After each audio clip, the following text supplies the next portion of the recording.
Olá, eu sou o Ronald, diretor de RI da JSL. Nós recebemos muitas perguntas ao longo da semana relacionadas ao coronavírus, à quarentena, ao anúncio que nós fizemos relacionado à reestruturação societária. Então, para isso, eu convidei aqui o Denis, que é o nosso CFO do grupo JSL. Obrigado, Denis. Acho que vai ajudar bastante os investidores a entenderem sobre esses temas. Ronald, eu espero que sim. Obrigado a todos que se dispuseram a assistir esse vídeo. Ronald, quando se fez essa proposta, baseado numa diversidade muito grande do público que estava interagindo com ele, de pessoas físicas, investidores institucionais, gente da área de risco de crédito, eu achei que era uma boa oportunidade realmente da gente mandar uma mensagem, uma atualização dos fatos de uma maneira uniforme. Lembrando que tudo que a gente disser aqui hoje vale para a data de hoje, né? Isso aqui, com uma incerteza muito grande, nenhum de nós tem condição de fazer nenhuma previsão. Então, a gente tem expectativa aqui de dar a vocês uma atualização das iniciativas que nós tomamos em relação ao nosso público interno e o Covid-19, o status das operações do grupo, né, em relação a isso, e também tentar esclarecer pontos adicionais que tenham aparecido depois que a gente divulgou o fato relevante falando da reorganização no dia 1º de abril. Então, eu vou voltar aqui para o Ronald continuar as perguntas. Eu acho que a gente pode começar com a questão do Covid-19, das pessoas, depois da quarentena e depois a gente fala da reestruturação societária, né? Então, a primeira seria isso, o que o grupo fez no que se refere à proteção da própria gente, da nossa gente, relacionado ao Covid. Bom, nós começamos com a instalação de um comitê de crise multidisciplinar para tratar das ações do Covid-19. A medida inicial foi a atenção especial às pessoas de grupo de risco, seguida de um incremento, uma intensificação da higienização de todos os locais de trabalho, disponibilizando álcool gel em todos os lugares. Adicionalmente, a gente também criou um canal para que colaboradores ou aqueles que trabalham junto à empresa, como o caminhoneiro autônomo, terceiros agregados, pudessem tirar dúvidas, que é o canal chamado Ligado em Você. Eu vou pedir, inclusive, que a gente, ao final desse vídeo, disponibilize o telefone do Ligado em Você. Então, assim, todos os funcionários, todos os colaboradores podem tirar suas dúvidas, seus familiares, enfim, o canal realmente está aberto para ajudar todo mundo nesse momento de tanta incerteza e tanta dúvida que todos nós temos em relação ao tema.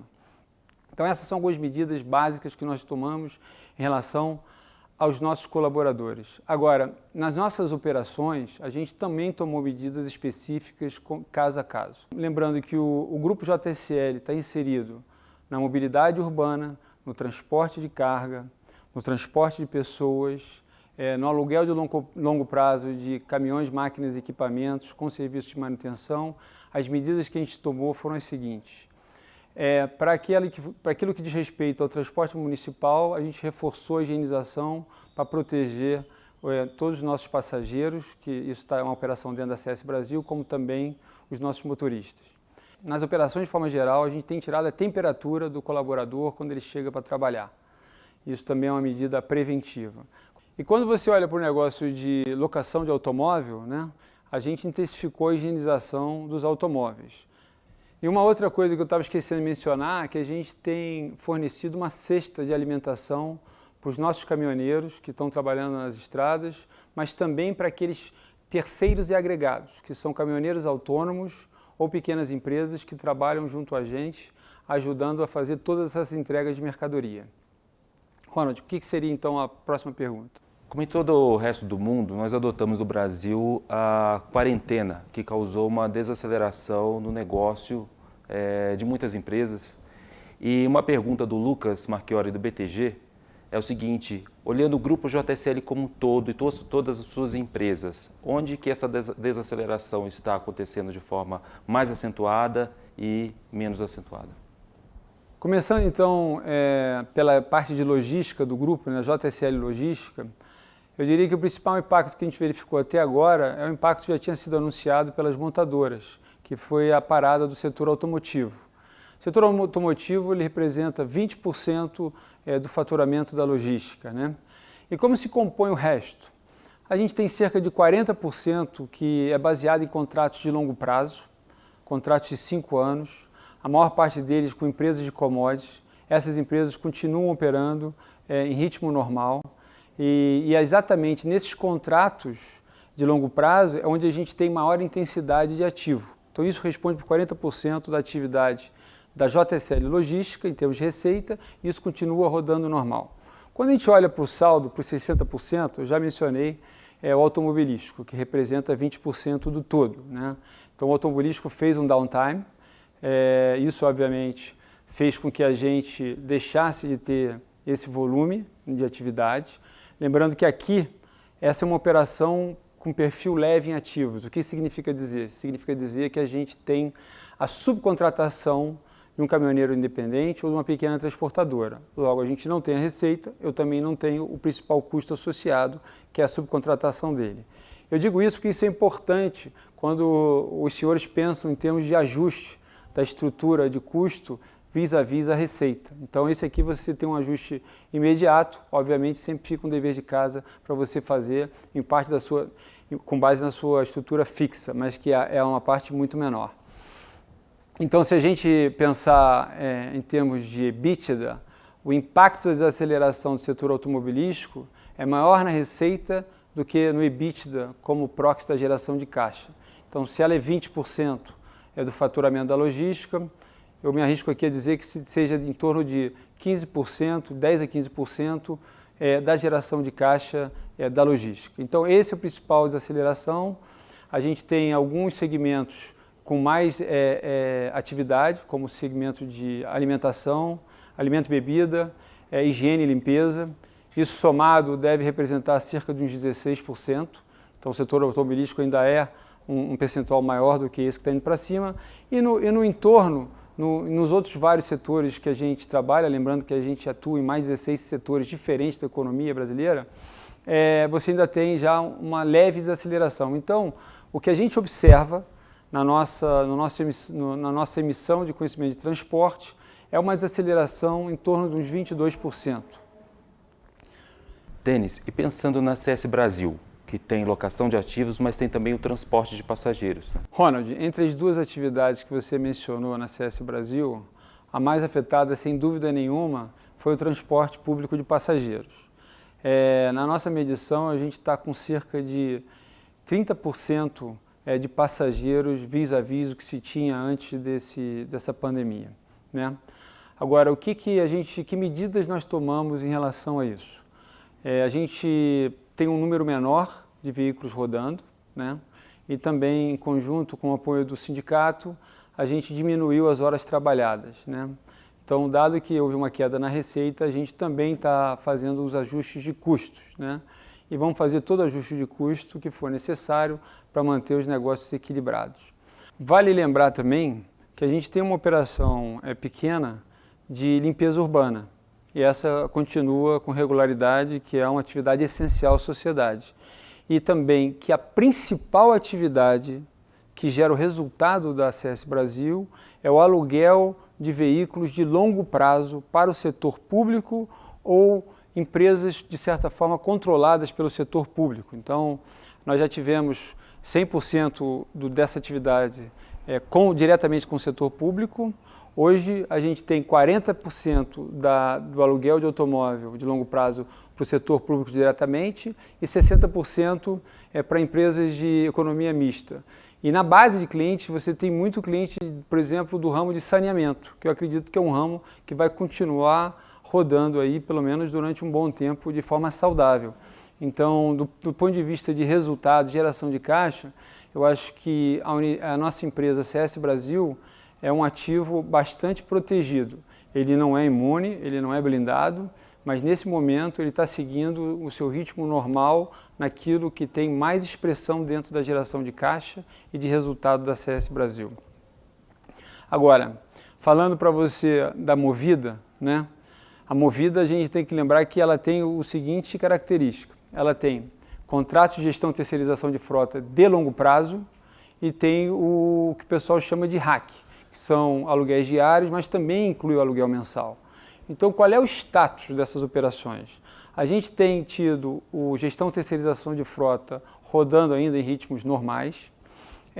Tivemos sim uma desaceleração no rentacar, que é o aluguel diário, e que envolve também o mensal, como era de se esperar, mas a diversificação do perfil de clientes, a existência desses contratos mensais, tem deixado o rentacar da Movida, que antes desses efeitos estava operando a cerca de 75% de ocupação, estabilizado num patamar de cerca de 58% a 60%.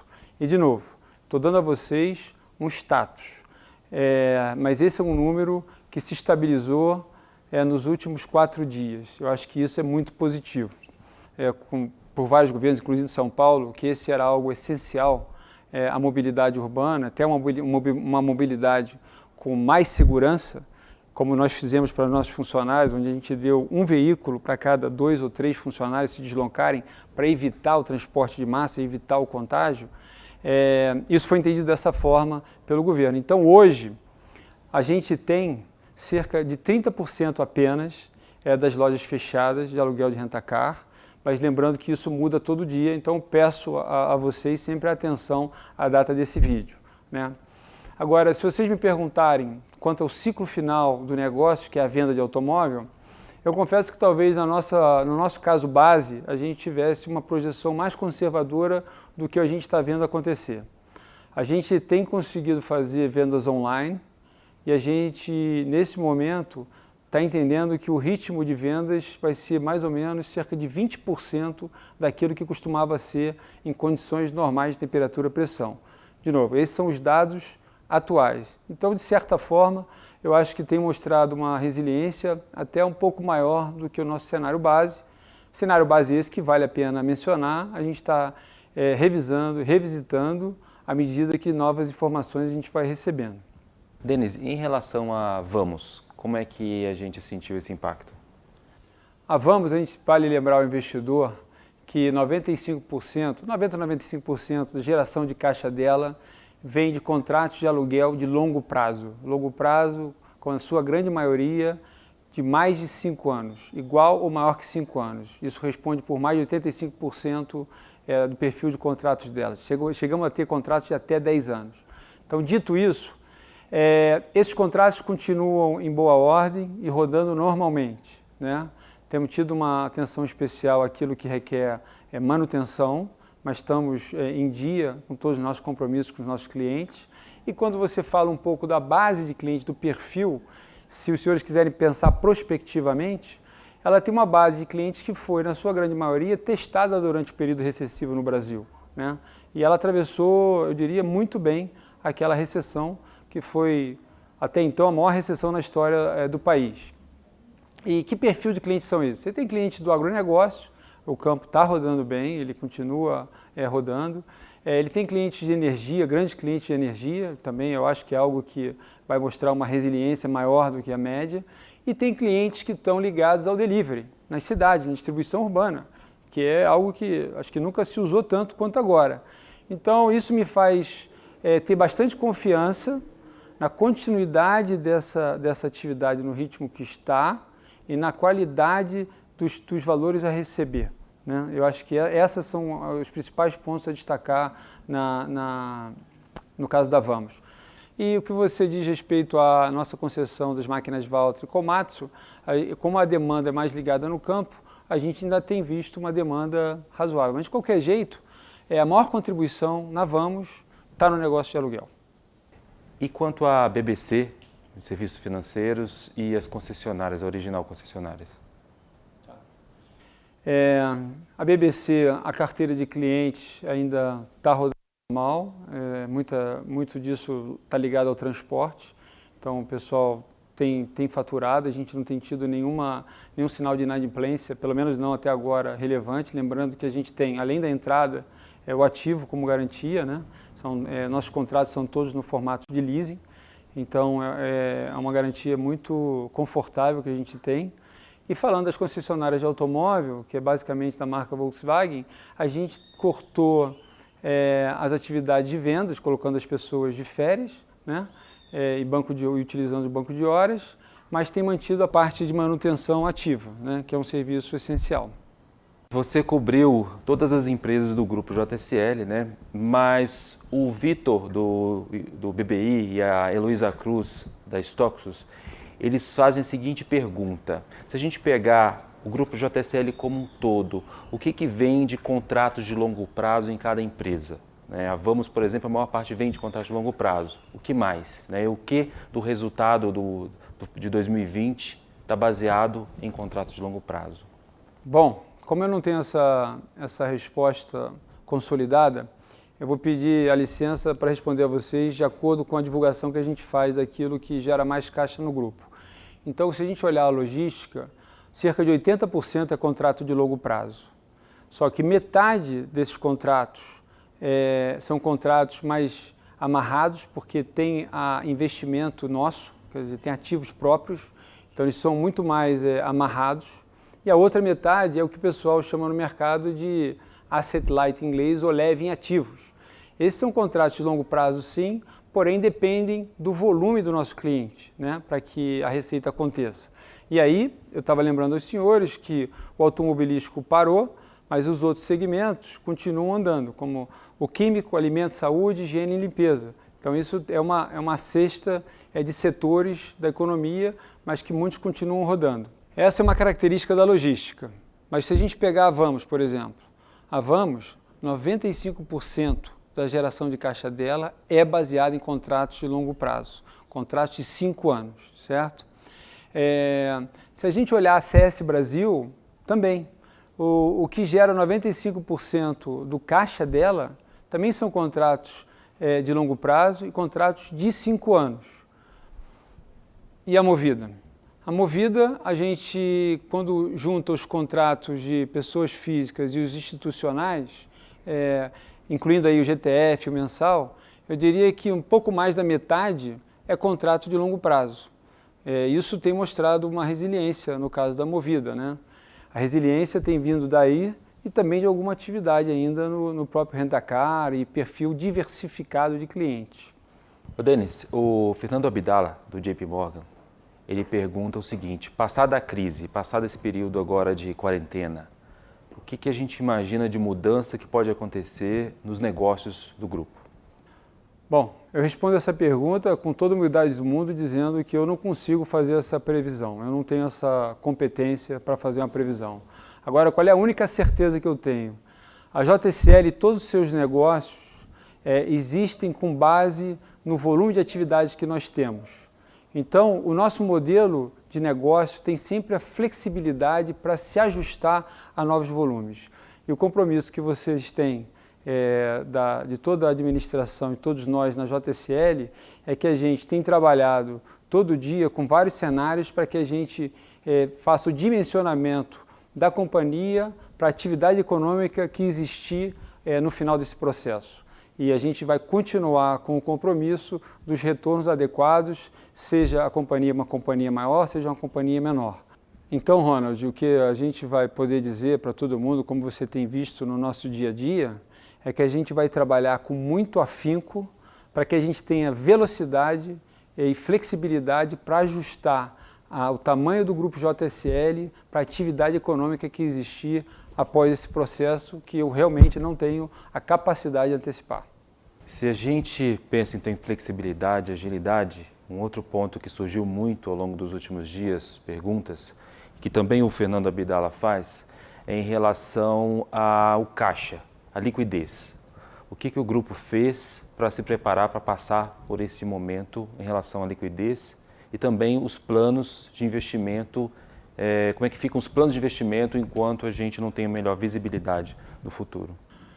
Bom, o que a gente fez, a gente tomou, aproveitando essa estruturação que o grupo tem hoje, né, empresas independentes com a sua própria governança, com seus presidentes e diretores financeiros, a gente entre o dia 12 de março e 19 de março, se eu não estou enganado, a gente acessou os bancos e as linhas mais fáceis de serem sacadas para incrementar a liquidez da companhia. Lembrem-se que ao longo dos anos e através da recessão, a gente sempre trabalhou com um nível de caixa alto. E a gente, então, incrementou esse nível de caixa. Quando eu digo incrementou o nível de caixa, essas medidas passam não só por disponibilidade em si, mas também por alongamento de algumas linhas que a gente já vinha discutindo. Então, no fechamento da semana passada, semana do dia 3, a gente estava com um caixa do grupo em 4,2 bilhões de reais. E isso equivalia a cerca de 2,5 vezes o vencimento da dívida no curto prazo. Então, é assim que a gente trabalhou, de forma precavida, né? Depois disso, eu vi os bancos começarem a entrar num ritmo diferente de desembolso para o mercado, como forma geral, mas nós, graças a Deus e graças a cada um dos CFOs que compõem as empresas do grupo, a gente teve velocidade em ter essa tranquilidade para quê? Tranquilidade para que a gente voltasse para dentro de casa a partir desse momento para tomar medidas que iam preservar o caixa. Então, por exemplo, a gente tem cerca de 3.300 colaboradores em férias e em banco de horas. Isso são medidas que você está tomando na esperança de não demitir ninguém, na esperança de que a economia volte. Mas se for necessário, como essas são verbas que você deve sempre pagar ao seu colaborador, você já começou a se antecipar. Temos feito cortes de custos de tudo que é supérfluo. Tudo que é melhoria, que não tenha uma ligação direta com o dinheiro hoje, foi suspenso. Então essas são medidas micro que a gente está tomando dentro de cada um dos negócios para fazer o ajuste. Eu citei, eu não sei, confesso se eu citei ou não, mas, por exemplo, no transporte de passageiros, com a colaboração do sindicato, a gente ajustou o número de horas trabalhadas, então isso permitiu uma redução em pouco mais, cerca de 30% da folha, e isso são medidas que a gente está fazendo para todos os lados. E temos um grupo que vai buscar a otimização e a redução de custo de uma forma muito aguerrida, que é a única maneira que a gente entende de fazer alguma coisa que está sob nosso controle. Você tinha me feito mais uma pergunta, né, Rony? Sobre os investimentos. Obrigado. Os investimentos, a gente não vai fazer nenhum investimento adicional nesse momento, né? Diferente de outros momentos em que vocês assistiram o comportamento do grupo, como era o caso do período recessivo. Deixa eu qualificar, o período recessivo foi 15, 16, 17. Naquele momento, a gente estava fazendo a construção de uma das empresas, que era a Movida. Então, para que a Movida atingisse o nível de maturidade necessário, era necessário adquirir a escala. Então, a gente não pôde parar de investir naquele momento por estar concluindo o business plan da Movida. E esse momento, agora em 19, é muito diferente. Nós chegamos em 19, depois de passar por ano de 18, onde a gente estava com cada uma das empresas do grupo madura, né? Entregaram resultados significativamente melhores do que os anos anteriores e já expressivos. Esse ano de 19 confirmou a melhora do grupo, com os retornos melhorando em todas as empresas, com a lucratividade crescendo mais de 60% no grupo. Então hoje a gente tem uma estrutura que não nos obriga a fazer esse CAPEX, certo? Esse CAPEX teria que ser muito mais discricionário, como ele é. Você só investe para crescer se você quiser. E as únicas empresas que têm CAPEX, quer dizer, tiveram CAPEX executados em forma mais relevante foram a CS Brasil, que de novo são os contratos de longo prazo com bons clientes, e a Vamos, que se encontra um pouco mais à frente do que o planejamento que ela fez para o ano de 2020, né? Então, nesse momento, ela tem 611 milhões de reais de CAPEX feito, e que já foi financiado, né, financiado em linhas de longo prazo e que vão contribuir com a geração de caixa da companhia. Acredito eu que vão contribuir, porque estão em setores resilientes. Grande parte disso está no agronegócio e no setor de commodities, setores que têm rodado de uma forma normal ainda, e eu, por isso eu acredito que serão mais resilientes. De novo, não digo que nada aqui é a prova de bala, mas eu digo que isso tem grande chance de ter mais resiliência do que muitos outros setores. Então essas são as características do nosso CAPEX. Uma coisa que eu gostaria de chamar a atenção é que a companhia tem uma forte geração de caixa.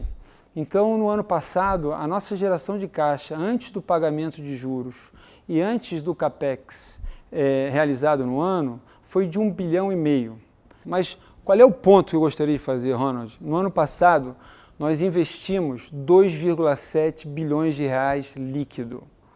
E se você olhar a natureza desse investimento líquido, ela foi para a expansão. Então, se eu juntar que eu tenho 1,5 bilhão de geração de caixa livre antes dos investimentos e do pagamento de juros, com o fato de que grande parte do meu investimento necessário, não é necessário, é discricionário, então eu posso criar um cenário de uma desalavancagem potencial, eu quero falar para vocês, mas óbvio, vai depender muito da atividade, volto a dizer, a gente não sabe o que vai ser daqui para frente, do que você já viu no grupo. Então, eu queria enfatizar que a idade média da base de ativos do grupo é muito jovem.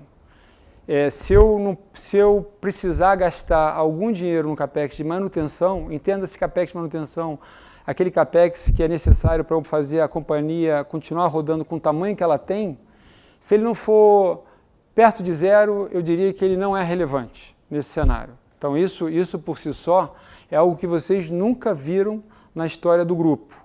Eu acho que é também uma defesa quando você pensa nessa incerteza que tem à frente, fora todos os outros aspectos que eu já dei da resiliência das receitas e seus contratos de longo prazo. Tem uma pergunta do Léo da XP em relação à inadimplência. A gente tem visto algum aumento, alguma mudança no perfil da inadimplência nos últimos meses, nos últimos dias? Não temos visto. Até o momento, não. Com isso, acho que a gente pode passar para as perguntas sobre a reorganização societária que a gente anunciou. Tá? A primeira pergunta vem do Pedro Bruno, do Santander, que é a motivação. Por que ela foi feita agora e quais são as vantagens da organização e desse formato, com a Simpar sendo a nova holding? Começando pela parte final da sua pergunta, a importância da Simpar é que, como a Simpar já é a controladora atual da JSL S.A., empresa listada, onde estão todos os acionistas, não há uma troca de controle direto. E isso evita que eu tenha que pedir uma série de autorizações para fazer o primeiro passo. Se a gente lembrar que o fato relevante estava dividido em dois, então, na primeira fase, é apenas a fazer com que a Simpar, que é uma empresa que não terá qualquer outra empresa, a não ser a própria JSL abaixo dela, se torne a empresa listada e todos os acionistas, então, fiquem lá sem qualquer diluição de participação, sem qualquer impacto aos nossos credores, sem qualquer alteração do perfil de risco de crédito de todas as nossas dívidas. Então, essa é a primeira fase. Essa fase eu não preciso, por isso, de nenhuma autorização.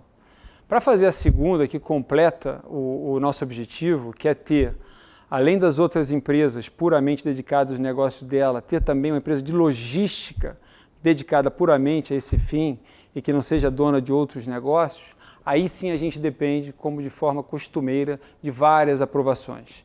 Então isso fica para uma segunda fase. Então quando alguém pergunta o momento, Ronald, é que isso na verdade a gente já está olhando através dessa crise. A gente imagina que essa crise é uma crise extremamente aguda, mas a gente já olha com uma visão positiva para atravessá-la. E assim a gente está dando seguimento ao nosso planejamento estratégico feito lá em 2013. Legal. Você citou etapa 1, etapa 2, e uma pergunta muito frequente é relacionada a prazos e também que tipos de autorizações, de aprovações serão necessárias para essas duas etapas.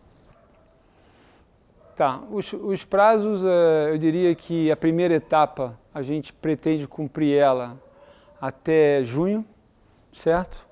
E a segunda etapa, essa é um pouco mais de fazer uma previsão, porque depende de autorizações, waivers de instituições financeiras, credores, debenturistas e vários outros órgãos. Então, esse é um pouco mais difícil de eu dar uma data precisa para vocês.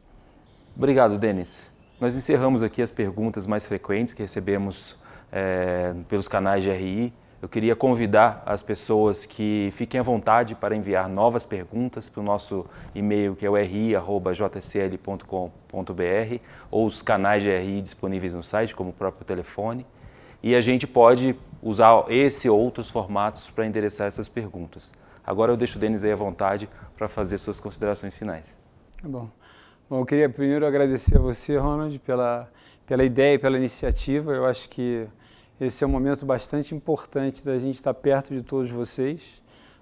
A gente tem, na base de investidores, desde investidores institucionais que têm mais vivência, já passaram por crises, mas com certeza nada dessa magnitude, mas também pessoas físicas que confiaram a sua poupança, seja nas ações da JSL, seja nos títulos da JSL.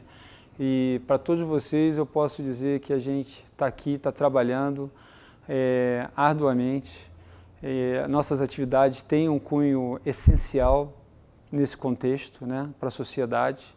Então vamos fazer todos os esforços para que a gente consiga se adaptar, como foi me perguntado mais cedo, a essa nova realidade que a gente vai ter após esse evento do Covid-19, que se Deus quiser, eu tenho confiança que a gente passa por essa, mas a gente tem que ter também a certeza, a convicção que a gente tem que ser muito rápido e muito ágil para fazer os ajustes necessários. Estamos cumprindo com todos os nossos compromissos, fornecedores, colaboradores, sem exceção, de ponta a ponta. Fizemos uma liquidez que nos deu tranquilidade, serenidade para ter cabeça fria e ver o que poderia e deveria ser feito, né? Queria também, e não posso deixar de fazer, um agradecimento especial aos nossos colaboradores que estão na ponta, nas operações, aos caminhoneiros, sejam eles próprios, sejam eles terceiros agregados, autônomos que trabalham conosco, que têm permitido à sociedade fazer essa quarentena e continuar abastecida. A esses homens de valor, eu queria dar o meu muito obrigado e dizer que aqui na parte administrativa a gente também está trabalhando duro para honrar o esforço deles.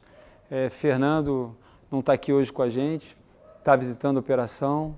Isso aqui não é demagogia, porque a gente acredita que só com o trabalho e o esforço a gente atravessa esse período tão agudo de crise. De novo, obrigado. Estimulo a mandar as perguntas para o site de RI, para a gente estar podendo voltar aqui mais vezes e dando status para vocês das nossas operações. Lembrem-se que isso é um status, eu não tenho competência para dar previsão e as coisas mudam muito rápido. Então, a todos, muito obrigado.